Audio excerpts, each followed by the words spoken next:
I'm laughing here because I've tried to start this recording about 6 times and I keep getting different notifications on my elaborate recording setup, which is essentially my phone. And they've been distracting me. So I'm going to try this again, and no matter what comes out of my mouth, this is a keeper for the next installment of this video series that I'm doing. I'm going to talk about motivation tonight. In particular, when doing something for yourself and pursuing one of your passions, be it writing, be it music, isn't enough to keep you motivated. Just the sheer joy of working on that activity is not enough to keep you motivated.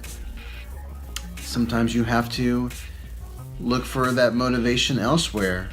Sometimes you have to sit down and say, well, yeah, I'm doing this for myself and I'm benefiting just because I enjoy doing this, but there might be other reasons why working on a book or a song or any of your creative passions is a worthwhile activity. One thing that is a constant source of motivation for me, and which I'm forever, eternally grateful for, is I have 2 amazing little girls, and they remain a constant source of motivation and inspiration. In those hours late at night when they're in bed sleeping and I'm working on the next chapter, say for example the book that I'm working on for them, or one of my other novels that I'm working on, or if I'm working on some new music, they definitely inspire me to keep at it. And it's not just because I want to be able to look them in the eye and say, follow your dreams, follow your passions. It's always going to be worthwhile.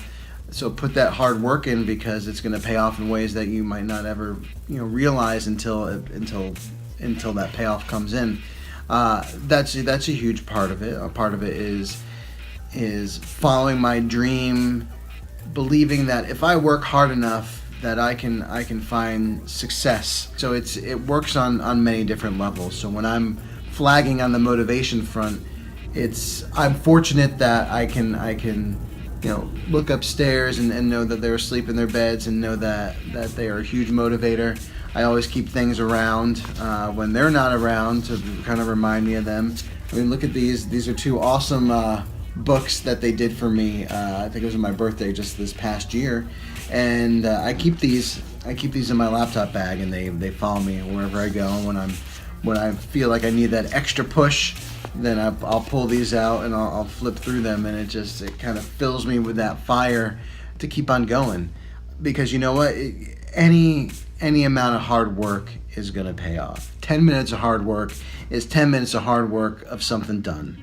And you just have to do it. And I'm not saying that it's not going to be difficult to sit down and do it, because everyone has moments where they want to procrastinate, and everyone has moments where they say, well, maybe this project isn't worth my time tonight, but it is worth it, and it's worth it on many different levels, and sometimes you have to pause and think about what those motivators are, other than doing it for yourself, which is important.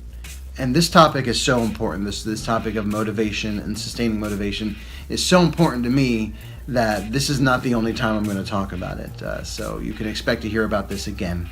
But wow, I've hit the 4-minute marker, which is exceeding the typical length of these. So I'm gonna sign off on that. So remember, it's up to you to stay motivated. No one's going to do that for you. I never wait for someone to poke their head into the office and say, get back to work, or stop checking Twitter. In the end, it's up to me, and I know the tricks I need to get me moving and to keep me moving, and that's going to be different for everybody. And I shared a couple things that work for me here, so maybe some of that will work for you.